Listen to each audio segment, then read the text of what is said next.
Welcome to This Is True, Really News. On today's episode, giant baby. You talking like Sheldon? No. Because he was a giant baby on The Big Bang Theory. Yes, he was. But this is, you'll just have to trust me and wait for it. Please like, subscribe, and follow This Is True, Really News because... You know what happened the last time when I trusted you? We got fired. We got fired every time we were... You know the only times I got fired? Yeah, it's with me.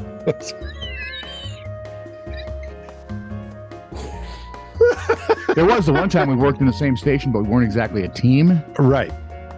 And then it just went broke. Yeah, well, you know. So I'm expecting big things out of this. Well, K102, we didn't get fired. No, but we weren't together a lot.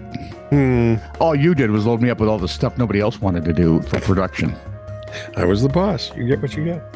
No, because John Drew would look at you and go, I don't want to do all that. Okay. Oh, that was LOL. Sorry. Yeah, I wasn't at LOL. Drew did the LOL stuff, and whatever he didn't want, I got. So I got a lot of extra hours. Yeah, which is nice. And it's okay. You, on the other hand, were just a dick. Can I say dick? Yeah. Or do I have to change it to jerk? Oh, God. Once, Sheila said what? We were editing some fishing show. We started like at 8 o'clock one night. Oh, you were working at some radio station. We used their studio. And we're editing some fishing show. We got done about, 5 in the morning. Yeah. Because it was about the time we looked at it and said, we're not making any money off this. It was... Our per hour wage is negative 12 numbers. cents. Yeah. And yet I had to run back because my boss informed me that he had left stuff that had to go on that day. So I've been up all night. Yep. I'm in a great mood. Yeah.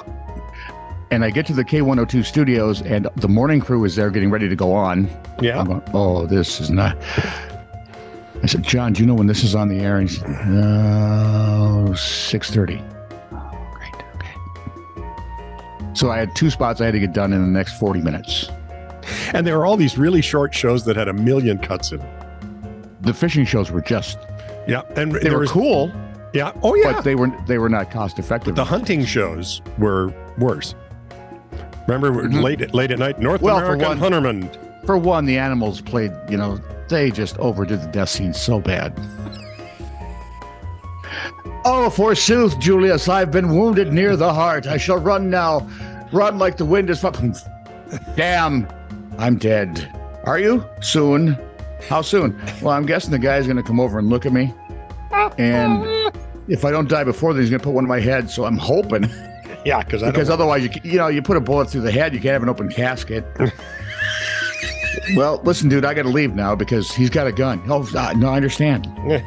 just save yourself. Tell my wife I love her, and let's tell the kids.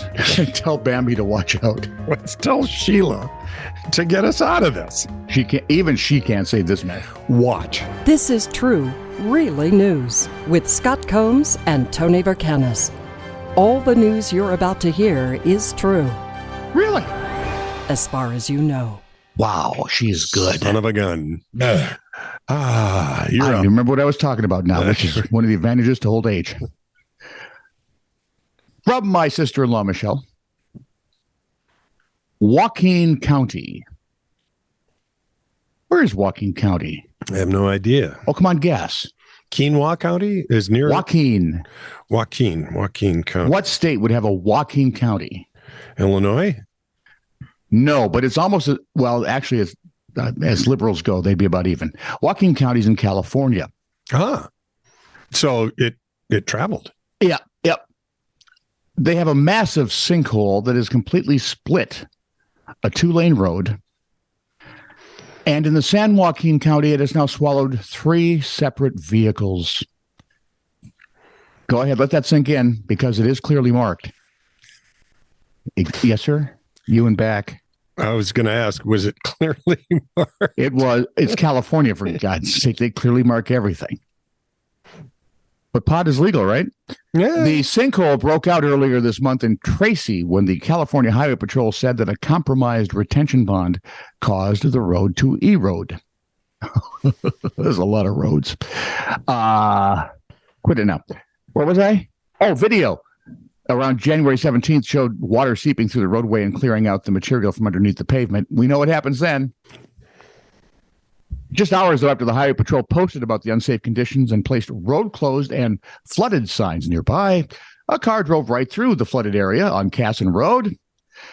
The photos of the initial incident show the car lopsided as it started to fall through the road. Mm-hmm. Number one. The next day, the road totally collapsed. Officials said on Facebook, people should not attempt to drive around placed barricades and warned the site will see a long-term closure. Despite the continuous warnings of the closure and the massive hole in the roadway. And the signs previous to it. Not a car length Yeah. wide. Okay. Not a car width wide. A second vehicle ended up in the collapsed roadway about a week later. There's always one who just doesn't week believe them. Later. Things must be better by now. Now, I don't trust California politicians either, but on that one, I might be a little cautious. Mm-hmm. Mm-hmm. Mm-hmm. California Highway Patrol wrote on Facebook, this can't be real. We're at a loss for words. If only there were signs and or barriers that could have prevented this. Oh, that's right. There were. How much longer?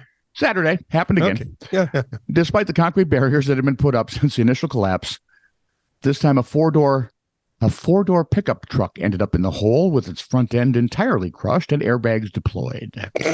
Oh, they were going fast. Police say the drive. Well, you're falling into a sinkhole with a ton of vehicles, so I'm thinking those bags are going off when you hit. Yeah. The driver of this vehicle was issued a citation. What were the other two? They just stand around and go, "You are such an idiot." We're going to talk to your insurance company, and you're getting nothing. And they won't be talking to you. The Highway Patrol on Facebook. We can't make this stuff up. This was 100% preventable. There's no excuse. The signs are clear. They're visible. They're unobstructed. Natomi Cardoza, who lives in the San Joaquin River Club next to the sinkhole site, said that they heard this big crunching sound when the third incident occurred.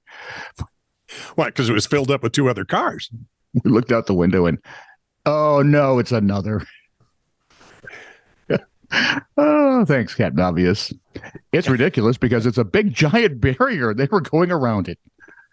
They hope to have the sinkhole fixed in another couple of weeks.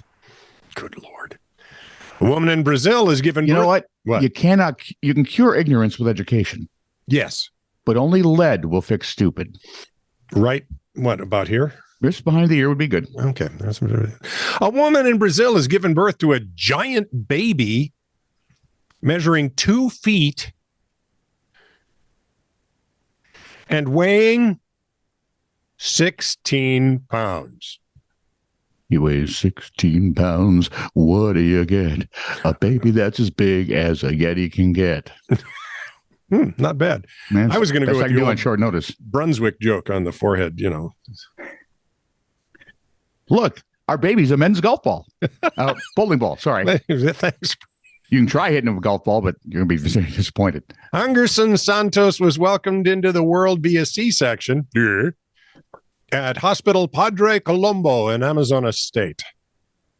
Happened Wednesday, January 18th. Of course it did. Medics believe... Right after the sinkhole. Right? Could they be related? Medics believe the supersized baby is the biggest to have ever been born in the state, beating the previous record of 13 pounds and 1.8 feet. Can you imagine the poor ass stork that had to deliver that thing? Take this. You okay? I'll be fine. Just catch my breath. Sit here for a year. Listen, now, no, do you have a bed? The 27-year-old mom visited the hospital for a routine obstetric consultation. Doctors quickly realized the baby would be too big for her to carry full term, so they kept her for a C-section. It's never good when the baby is going to be as large as mom. Right? When they come out. Angerson is so big that all... How big? Hey. What? Sorry. Hey. Go right ahead. I apologize. I don't know what I was thinking. I don't know. Now we've lost the moment. All right. Angerson How big? You just won't let it happen, will you? Great, fine. Hardest part about being a comedian is timing. no, it's What? Wait. Angerson is so big timing. that that all the baby clothes his parents bought for him didn't fit. However, the clothes from their teenage niece Did. The hospitals launched a fundraiser to help the family out. Word on the street is the Houston Texans have their sights set on Angerson as the first pick in the next NFL draft. Yeah, they would too. Yeah, they would need him. Yeah, He's a big kid. they need him to play by the time he's 5, though. So you realize, of course, the kid's going to end up being like 5'8" and 160 pounds, right? Right. That's just it. He's going to be a very big baby and an average size, pretty average sized kid. Yeah. So, from Forbes magazine and my darling daughter, sister, brother, girl-in-law, what's Michelle? Sister-in-law. Yes. She's a PhD. That's what she is. She is. She's very smart. And no, there are things we can't explain in the family, like me Yeah, exactly. and Robin. That makes no sense. I still today, to this day, wake up, look at her and go, you could have done so much better. I don't tell her that. And rather easily, I might. She might, without even trying. Yep. And we look at Michelle and there's Gary. It's like, you married the one Italian into the one Italian family that's not mobbed up. How the I can't even get a kneecap bruised, much less broken. High school students worked for weeks on an art project for a beloved local bakery in Conway, New Hampshire, or as we say, New Hampshire. Because That's we're how we across roll the in- pond. That's how we roll in the Shire. When their mural of a sun rising over a mountainscape of assorted pastries was unveiled, it was reported by, come on, that would be cool to look at, wouldn't it? Be cooler to sample. Well, yeah, but I think they're paint. You Oh, have to- yuck. That would taste awful. Yes. Well, we ate glue as kids, so when the mural of a sun rising over the mountainscape of assorted pastries was unveiled, it was reported by the local newspaper. It was widely praised.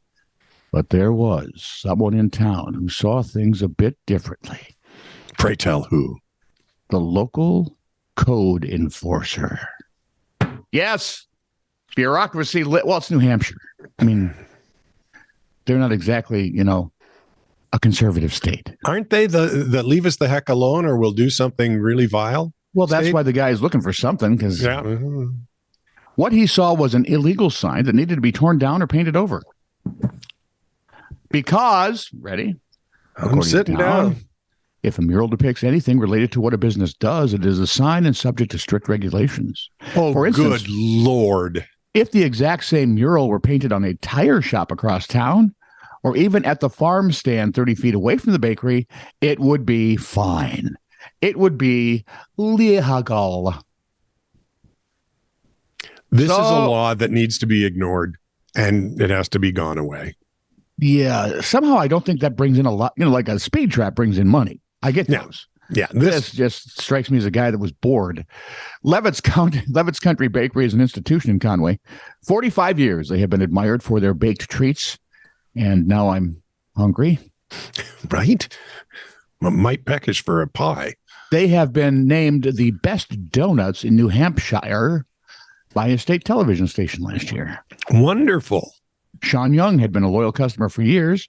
When the original owners decided to sell, most potential buyers had a different vision for the property, but Sean wanted to keep the bakery going. Nice. When he purchased it in 21. Last year, a friend of Sean's connected him with a local high school art teacher regarding a project for her students. A win. Yes. Dixie. Sean agreed to let them paint a mural for the unadorned space above the shop. Believed the students should have artistic freedom. Sean did not give them any direction on what to paint. But when he saw it, he, like I'm guessing most of the town, except for the code enforcer, loved it. He wants to keep it, thanks. The code enforcer's warning came as a complete shock. Sean's first thought that the town might grant an exemption. Oh, see, dude, there's your problem right there. You're thinking the bureaucracy might think. Despite overwhelming support for the students' artwork, the town refused to grant an exemption and said that daily fines of $270 would begin in February. The town reiterated that the mural would be completely legal if Sean just moved it from the bakery to the nearby farm stand. I don't know. How do you politely flip off an entire bureaucracy. Curtsy when you do it. There you go. Sean operates the bakery as a labor of love, currently drawing no salary from the business. He's facing down the deadline on the fines that would ruin him. So he's now teamed up with the Institute for Justice to file a federal lawsuit against the town for violating his and his students' First Amendment rights. Does he own the building? He's buying the building, I'm guessing. Then shut up. When he bought the business? Yeah, then shut up. Dude, you're living in the United States in the 21st century. You don't get a frickin' say in anything you do, whether you own it or not. That explains the guy watching me when I pee. That's the one. And too much information. Simply put, the government can't decide what people may and may not paint. In legal terms, what the town has is a content-based restriction. If the students had painted the sun setting over actual mountains, they'd be fine. They painted flowers. Legal as all get out. But ridiculously, the same flower mural would become illegal if the bakery decided to also sell bouquets. This is nuts. Does anybody, hello? Anybody in there? The whistling noise you hear? You kind of want to smack him in the back of the head, see if that jogs a brain cell loose somewhere. Or shake him a little bit, see if you could use them as maracas instead or something. Sad part is, Conway's not the only place in the U.S. where code enforcers try to play art critic.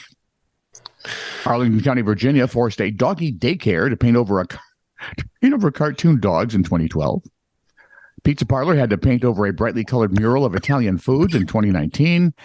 And because we want to be as stupid as the rest of the country, Minnesota threatened to fine a salon for painting a mural because the city code did not strictly permit murals.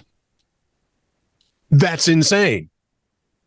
Well, what part of this made sense other than the kids did a nice job on their mural? And none of it. And none Exactly. of it. This is bureaucracy. This is stupid people. Sean received some good news shortly after he announced the lawsuit. Really? Conway agreed not to try to fine him while the lawsuit's going on. Oh, that's so sweet. It's a hollow victory, but hey, at least the art piece will stay in place while the lawsuit trundles on. Flathead Beacon Police Blotter. You know, I used to be proud to be an American, or at least I thought I was free. 12:08 p.m. A man readily acknowledged he'd been speeding after he was pulled over.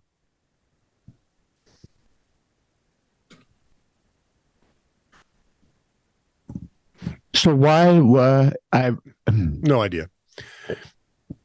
1:09 p.m. Two renters were nervous to let their dogs outside to use the bathroom because another dog was lying in their yard. I don't mean to be rude, people, but maybe it was a date. 1:31 p.m. While trying to avoid an accident in the road, a car was rear-ended by a food truck. At least they had snacks while they waited for the cops. 6:18 p.m. 6 cars were spinning Brodies in a parking lot. What? Brodies. Remember, we've been through this. Are those Brodies donuts? are whipping poopies. The donuts. Yeah. But yeah, you used to do that when the first snowfall, man. Yeah, everybody. You drove by any parking lot in St. Cloud when I was a kid? Yep. They were doing it. What you could have had demo derby if right? there wasn't any sort of common sense going on. And 6:56 p.m., a man left his keys in his truck so that a tow company could move it. And Tow company didn't get there in time. Passerby stole the truck. well, the keys are in it. I leave the keys in my truck and still got it parked up front. What did that tell you? This is true, really news. Send email to TITR@netradio.network.